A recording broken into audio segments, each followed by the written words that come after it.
ஐயா வணக்கங்க ஐயா. வணக்கம், வணக்கம். ஐயா குரு பயிற்சி பலன்கள் வரிசையா பார்த்துட்டு வந்துட்டு இருக்கோம். இறுதியா பார்க்கக்கூடிய ஒரு ராசி மீன ராசி. இந்த மீன ராசிக்கு ராசி அதிபதியை சொல்லக்கூடிய குரு பகவான் எந்தவித பலன்கள் தராரு? எப்படி இருக்க போகுது அப்படின்னு சொல்லுங்க ஐயா.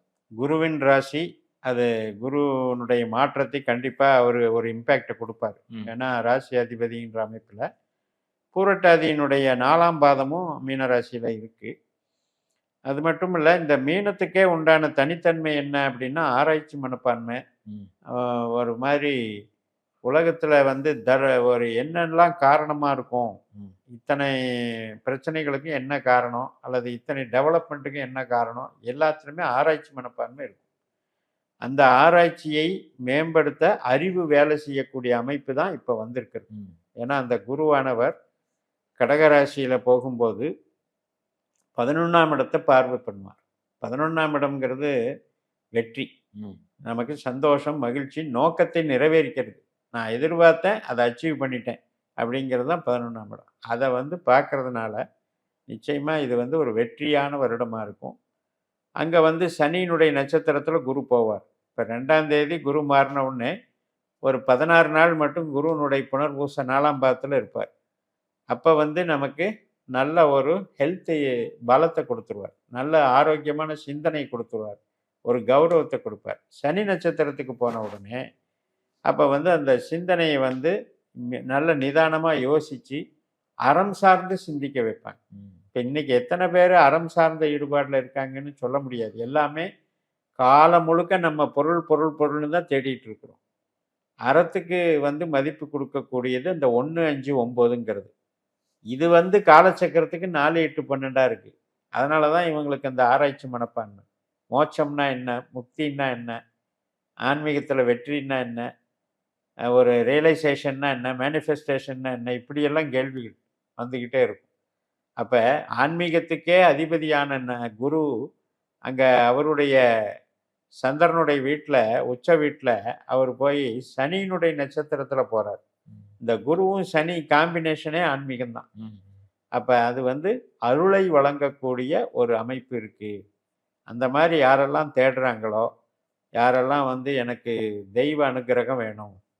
எனக்கு உலக வாழ்க்கைய விட, எனக்கு வந்து இவ்வுலக வாழ்க்கைய விட அவ்வுலக வாழ்க்கைக்கு நான் வந்து சம்பாரிக்கணும். ம். அப்படின்னு யாரெல்லாம் ஆராய்ச்சி பண்றாங்களோ, உபாசனை பண்றாங்களோ, தெய்வ வழிகள்ல ஈடுபாடு பண்றாங்களோ, அவங்களுக்கெல்லாம் இந்த சனி நட்சத்திரத்துல போற ஒரு ஜூன் 18ல இருந்து அக்டோபர் 18 வரைக்கும். ம்.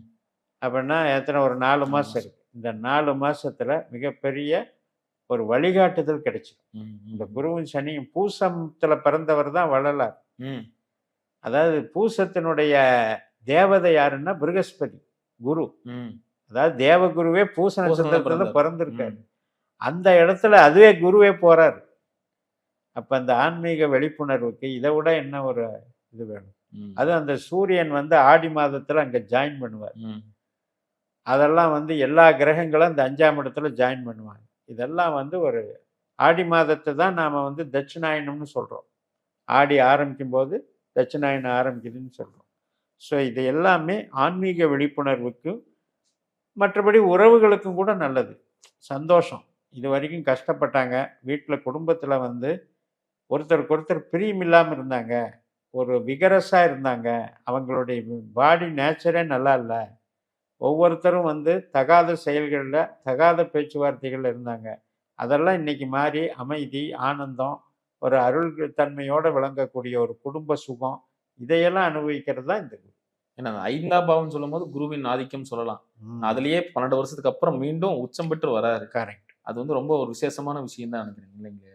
நல்ல அருளான குழந்தைகள் பிறக்கிறது கூட அருளான குழந்தைகள். ரொம்ப நாள் தடையா இருக்கிறவங்க கூட அந்த விஷயங்கள் நடக்க வாய்ப்பு இருக்கு. அதெல்லாம் நடந்துரும். அதுல வந்து இப்ப என்ன நம்ம பார்க்கணும்னா, இப்ப நிறைய வந்து மூளை உழைப்பு சார்ந்த பணிகள் செய்றாங்க. இப்ப அறக்கட்டளைகள வச்சு நிறைய பண்றாங்க. ம். சேவைகள் பண்றாங்க இல்லையா? ஆதரவற்றோர்களுக்கு சேவைகள் பண்றாங்க. பண்றது. அதே மாரி ஆன்மீக சேவைகள்ல இப்ப எங்கெல்லாம் கோயிலோ, சேத்திரங்களோ இப்ப நீங்க வடக்கே எடுத்துக்கிட்டீங்கன்னா, கைலாச யாத்திரையில எல்லாம் எத்தனை பேரு என்னென்ன தானங்கள் பண்றாங்க போறப்ப, வர்றப்ப. இது மாதிரி அறம் சார்ந்த பணிகள். அந்த அறம் சார்ந்த பணிகள் குருவை சார்ந்தது. அப்ப அது வந்து ஒரு ட்ரஸ்ட் மாதிரி ஏற்படுத்தி செய்வாங்க. அந்த மாதிரி வேலைகளுக்கெல்லாம் இப்போ வந்து பிரபலமாக தொடங்கும். ம். இது வந்து நாட்டுக்கே வந்து ஒரு அமைப்பு தான். காலச்சக்கரத்துக்கே 4ஆம் இடத்துல குரு வலுத்து இது பண்ணுறது வந்து ஒரு நாட்டுக்கே ஒரு அமைப்பு தான். குரு தனது வீட்டிற்கு சுபத்துவம் பெறும்போது அங்கே வந்து தர்மம் தழைக்கும். ம். அதை தான் முக்கியமாக எடுத்துக்கணும். நம்ம வந்து பொருள்னு எது வேணாலும் பார்க்கும்போது சுக்கிரனை தேடிக்கலாம். ஆனால் இங்கே வந்து வாத்தியார் இருந்தால் தான் அந்த அறம் ஒரு குரு வழிகாட்டினா தான் அந்த அறத்தை நாம் பிடிச்சிக்க முடியும், அருளை நாம் பெற முடியும். குருவருள் இல்லை என்றால் திருவருள் இல்லை. சிறப்பு. அதனுடைய வளர்ச்சி கண்டிப்பாக இருக்கு. சிறப்புங்க. இந்த பொருளாதாரம் எப்படிங்க இருக்கு? அது ஏற்கனவே இருக்கிறவங்களுக்கு குறைவுபடாது. இப்போ நான் 4ஆம் இடத்துல இருக்கும்போது கஷ்டப்பட்டேன், கொஞ்சம் கொஞ்சம் தான் வந்தது, இப்போ இதை விட எனக்கு அதிகமாக வருமானு கேட்குறவங்களுக்கு தான் அது கேள்விக்குறி. ம். ஏற்கனவே குடுப்பினை மூலம் அவங்க ஏற்கனவே நல்லா இருக்காங்க அப்படின்னா அதை ஒன்றும் பண்ணாது. ம். ஒன்றுமே இப்போ குரு ஒன்றும் பண்ணாது. நான் இந்த வருஷம்தான் நான் புதுசாக ஒரு தொழில் ஆரம்பிக்க போகிறேன், அதுவும் நான் உற்பத்தி சார்ந்த தொழில் தான் பண்ணுவேன் அப்படின்னு எல்லாம் போனோம்னா அது சிக்கல். ம். மீனத்துக்கு அது ஆகாது. நியூட்ரலா அந்த அமௌண்ட் வந்துகிட்டு இருக்கும். ஆமாம், ஏற்கனவே வேலை என்னவோ அது வந்துக்கிட்டு இருக்கும். ம். புதுசாக வந்து உற்பத்தி சார்ந்த தொழிலுக்கோ ட்ரேடிங் சம்மந்தப்பட்ட தொழிலுக்கோ போகக்கூடாது. போச்சுன்னா அந்த இம்மிடியேட்டாக இந்த குரு மாறுறதுக்குள்ளே க்ளோஸ் பண்ண வச்சிருவார். ம். இந்த குரு மாறுறதுனால இவங்களுக்கு இந்த சேவிங்ஸ் பண்ற மாதிரி என்ன இருக்குமா? அது இல்லைன்னா விரயமாகறதுக்கான வாய்ப்புகள் இருக்கு. இருக்கிறத வந்து வளர்த்துக்குவார். இனிமேல் வர வேண்டியதை தடுப்பாருன்னு எடுத்துக்கலாம். இனிமேல் வர வேண்டியதுன்னா, இப்போ நீங்கள் ஒரு வேலைக்கு போய் சம்பளம் வாங்குறீங்களேன்னா வேலைக்கு இருக்கிற வரைக்கும் சம்பளம் வந்துட்டு தானே ம், இருக்கும், ம், அதில் ம். ஒன்றும் குறைவில்லை. ம், ம். ஆனால் அதே நீங்கள் வந்து இப்போ ஒரு சினிமா நடிகர் இருக்கார், ஒரு மீடியா பர்சன் இருக்கார், இவங்களுக்கெல்லாம் வந்து சீசனபிள் பிஸ்னஸ். இப்போ ஒரு ஃபோட்டோகிராஃபர் இருக்கார், இவங்கெல்லாம் கலை சார்ந்த பணிகள். இப்போ ஒரு மேரேஜ் ஈவெண்ட் மேனேஜ்மெண்ட் பண்ணுறாங்க, அவங்கெல்லாம் என்ன பண்ணுவாங்க, மாத சம்பளம் எதிர்பார்க்க முடியுமா? எப்பப்போ சுப நிகழ்ச்சிகள் நடக்குதோ அப்போ அதை வச்சு ஆவரேஜ் பண்ணிக்குவாங்க. கண்டிப்பா. ஸோ அந்த மாதிரியான செயல்பாடுகளில் இருக்கவங்களுக்கு இது வந்து கெடுக்காது, ம். பிழைப்பை கெடுக்காது. நான் எதுக்கு எச்சரிக்கிறேன்னா, இப்போ யாருக்கெல்லாம் குருவோ சனியோ தசாபுத்தியில் இருந்து ம். நான் வந்து வேலையை விட்டுட்டு இந்த வருஷம் புதுசாக நான் வந்து ஒரு ஃபேக்ட்ரி ஆரம்பிக்கிறேன் அல்லது ஒரு கடை வந்து வியாபாரம் பண்ண போகிறேன் ம். அப்படின்னு போகவே கூடாது. அதுக்கு மட்டும்தான் நான் இப்போ இது வந்து நெகட்டிவ்னு சொல்கிறேன். புதுசா பிசினஸ் ஸ்டார்ட் பண்றது. 10க்கு 8ஆம் இடம், 5ஆம் இடம் என்பது 10க்கு 8ஆம் இடம். அப்போ அந்த 10ங்கிற பதவியை காலி பண்ணிடு. ம். இப்போ ரிட்டையர் ஆகவனுக்கெல்லாம் நல்ல மரியாதையாக வருவாங்க. ம், ம். 5ஆம் இடம் வந்து ரிட்டையர்மெண்ட். இல்லை நான் வாலண்டரி ரிட்டையர்மெண்ட் வாங்கிட்டு வர்றேன்னாலும் வரலாம். ம். அந்த மாதிரி இருக்கவங்களுக்கும் நல்ல மரியாதையோடு வந்துடும். சிறப்பு. அதே மாதிரி இந்த ஆரோக்கியம் எப்படிங்க இருக்கு? நல்லா இருக்கு. ம். 5ஆம் இடம் இப்போ சிறக்கும் போது அருளும் பெருகும், ஆரோக்கியமும் பெருகும், உடல் நலம் பாதிப்பு இருக்காது. இப்போ 4ஆம் இடத்துல இருந்தப்ப கூட ம். சுகர் சம்மந்தப்பட்டது, கொலஸ்ட்ரால் சம்மந்தப்பட்டது, அடிவயிறு சம்மந்தப்பட்டதெல்லாம் ம். ப்ராப்ளம் இருந்தது. ம். அதெல்லாம் இப்போ சரியாயிரும். ஏன்னா சனியும் இங்கே நம்ம ராசியிலே இருக்கார். ம். இந்த சனி குரு காம்பினேஷன் 1-5 அப்படிங்கிற காம்பினேஷன் ஆரோக்கியத்துக்கு மிக மிக நல்லது. அப்படியே சின்ன சின்ன குறைபாடுகள் இருக்கிறவங்க கூட சித்த வைத்தியம் எடுத்துக்கலாம், ம். ஆயுர்வேதிக்கு எடுத்துக்கலாம். சித்த வைத்தியம் என்பது சனி, ம். ஆயுர்வேதம் என்பது குரு. ம். இந்த ரெண்டுமே நமக்கு பாசிட்டிவாக இருக்கு. ம். அந்த டைமில் நல்லா எடுத்துக்கிட்டாங்கன்னா ரெடி ஆகும். அதே மாதிரி இப்போ இப்போ சனி திசை நடக்கிறவங்களுக்கு கொஞ்சம் சோம்பல் மந்தத்தை கொடுப்பார். ஏன்னா ராசிலேயே இருப்பார் இல்லையா, அதை வந்து இந்த குரு சரி கட்டுறார். ம்.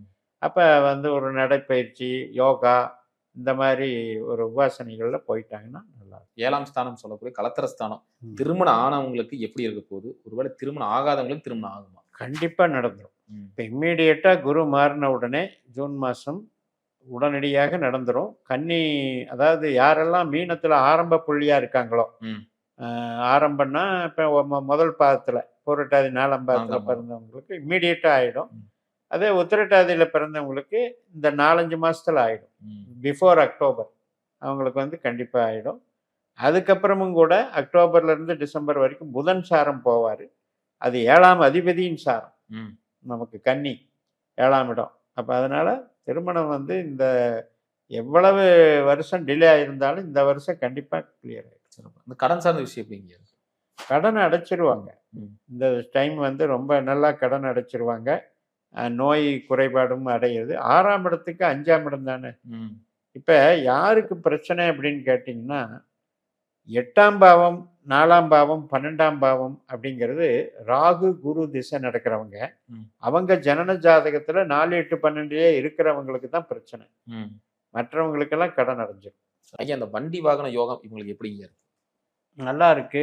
ம். 4ஆம் இடத்த டெவலப் பண்ணுது. ம். அதே நேரத்துல இப்ப நீங்க வந்து வண்டியில வந்து பிரச்சனை அப்படிங்கிறது வந்து 11ஆம் இடம். ம். இப்ப 4ஆம் இடத்துக்கு 11ஆம் இடத்துல வந்து ராகு டிசம்பர்ல வரப்போறார். ம். ஸோ டிசம்பருக்கு முன்னால நல்லா இருக்கு. ம். டிசம்பருக்கு பின்னால நல்லா இல்ல. ம். அது அவங்கவங்க ஜாதகத்தை வச்சு கிளியர் பண்ணிக்கணும். ம். ஏன்னா ராகு திசை நடக்கிறவங்களுக்கு கொஞ்சம் எச்சரிக்கையா இருக்கணும். மற்றவங்களுக்கெல்லாம் வாங்கலாம். ஐயா இந்த மீனராசி நேயர்களுக்கு ஒரு அறிவுரை, இந்த விஷயத்துல மட்டும் இந்த குரு பயிற்சினால இந்த விஷயம் மட்டும் பண்ணாதீங்க அப்படின்னா என்ன மாதிரி விஷயத்துல ரொம்ப கவனமா இருக்கணும்? சிக்கனத்தை கடைப்பிடிங்க. ம். பொருளாதாரத்தை எதிர்பார்த்து எனக்கு குருபலம் வந்துருச்சு, கொட்டோன்னு கொட்ட போகுது அப்படின்ற அந்த நம்பிக்கை, பணத்தாசை மட்டும் வேண்டாம். ம். அருளாசை உள்ளவர்களுக்கு அற்புதமான வருடம். ம். பொருளாசை உள்ளவர்களுக்கு ஆசைப்படாமல் இருப்பது தான் அட்வைஸு. சூப்பர். ஏற்கனவே ரெகுலர் இன்கம் வந்துட்டு இருக்கிறவங்களுக்கு அதை ஒன்றும் தடை பண்ணிடாது. ம். பட் சொந்த தொழில், ட்ரேடிங், கன்ஸ்ட்ரக்ஷன் மற்றும் உற்பத்தி சார்ந்த துறையில் இருக்கவங்களுக்கு கொஞ்சம் டல்லாக தான் இருக்கும். அதுக்கு தகுந்த மாதிரி உங்களுடைய ஜனன ஜாதகத்தில் கனெக்ட் பண்ணி பார்த்துக்கிட்டு அந்த செலவுகளை கம்மி பண்ணி. சிறப்புங்க. ரொம்ப அற்புதமா சொன்னீங்க. மீண்டும் அடுத்த கணக்கு சந்திக்கலாம். நன்றி. நன்றி.